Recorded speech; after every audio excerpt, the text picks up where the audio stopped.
Everyone, I'm Bill Ritter. Welcome to Up Close. All the president wanted for Christmas was a tax bill on his desk.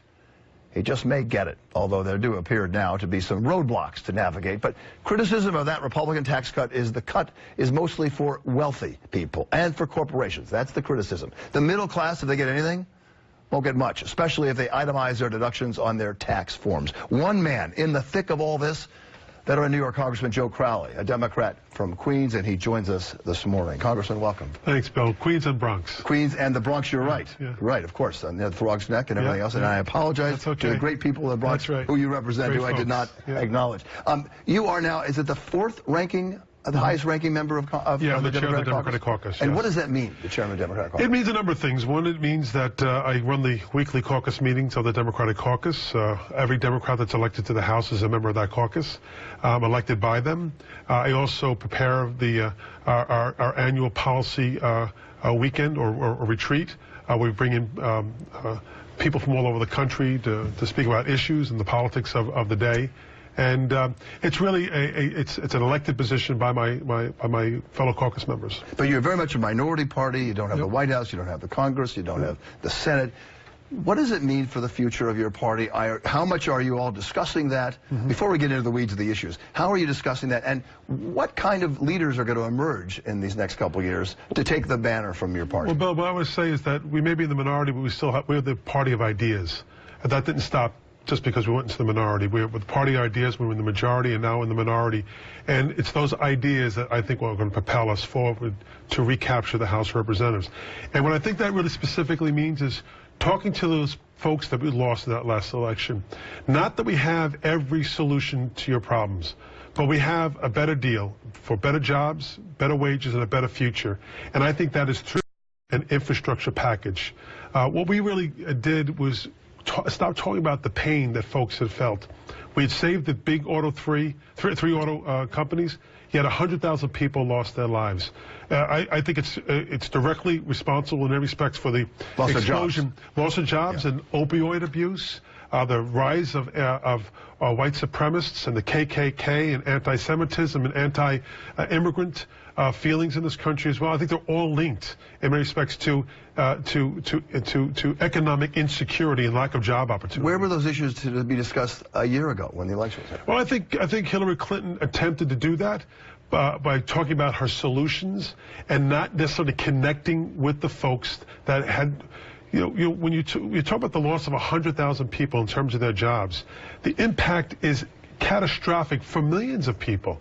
That means that people had to decide whether they stay in their home state or move to a different state for a job. Marriages were broken up over that. As I said before, people are anesthetizing themselves from this insecurity that they have, and we weren't speaking to that. We were talking about solutions, about how we pay for college, about all those different things, and I think we have to first reconnect with those folks, and that's what I'm about doing. All about feeling your pain. To quote former President Bill Clinton, who used to use that line, exactly right. Line enough. Donald Trump perhaps was elected because he did embrace some of that. I think he tapped somewhat into that. And now he is pushing this tax bill, which I should say in all full disclosure, we are taping on Friday. Right. This is airing on Sunday. Who knows what's going to happen? But the word we're getting now, it's going to be delayed, the release of this till 5 o'clock on Friday, and a vote maybe sometime next week.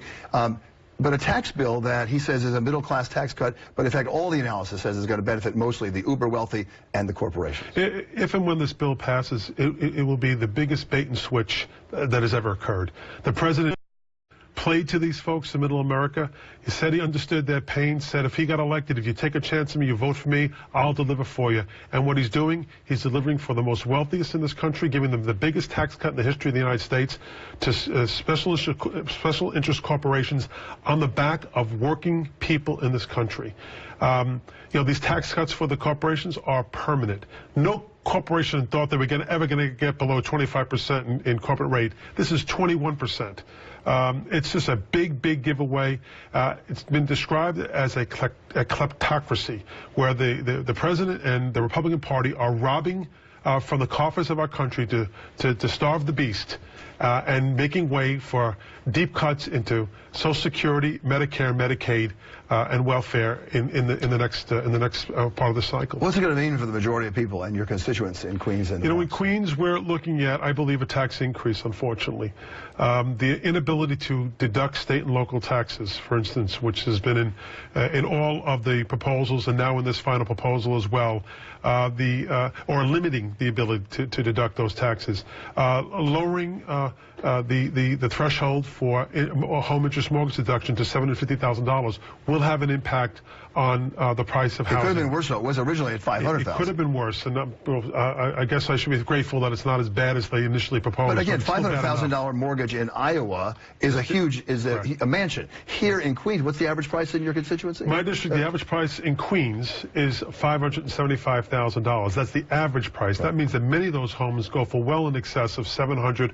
$800,000, even $900,000. Right, which says that the middle class in the Northeast, it might be wealthy people in the Midwest, but here it's a very different ballgame. It actually, not even not in the Midwest, it actually pits middle class New Yorkers in the city against middle class New Yorkers in upstate New York. Right. That's wrong. Yeah. That's not the way we should be operating as a state. I for the life of me, cannot understand how my colleagues in upstate New York, whether it's Tom Reed or John Katko or Claudia Tenney or Congressman Collins, can vote for this bill. They have. 5 Republicans voted no. 4 voted for it. In the early stages. Who was right? Were the 5 Republicans who voted no right, or the 4 Republicans that voted yes right? That's an internal debate for them, but 5 out of 9 Republicans voted no. But you have some of your colleagues, Republican colleagues, who are going to vote no on this bill. Pete King, Dan Donovan, all these people are voting no because it's going to hurt their constituents. Because taxes are amongst the most personal things government does to people. You know, it is personal. People said, my colleague said, Joe, you're taking this very personally. I said, this is personal.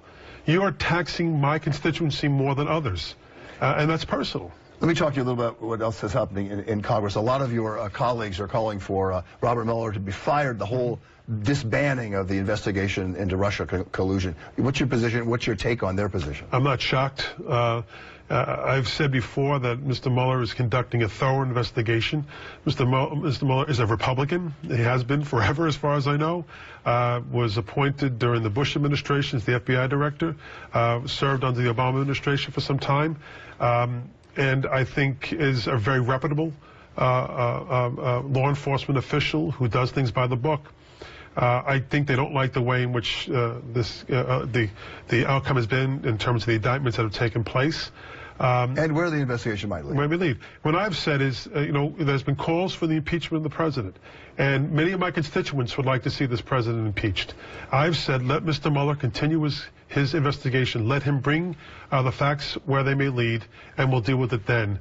I think to move earlier is premature. We should let him do what he has to do. You are also the chairman of the Democratic Party in Queens, and as such, you have been labeled this last week in many newspapers articles as the kingpin for who's going to help determine who the next Speaker of the City Council is here in New York City.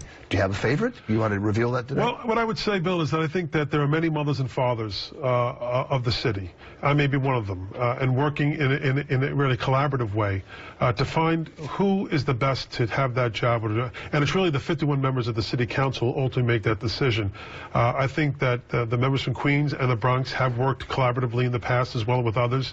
Now with my Democratic colleagues from Brooklyn to work in a collaborative way to pick someone.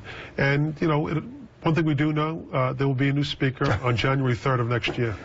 And anyone who you know? Not as of yet. Anyone who you haven't picked up one? No, but it'll be someone amongst the finalists? The finalists that are there. Okay.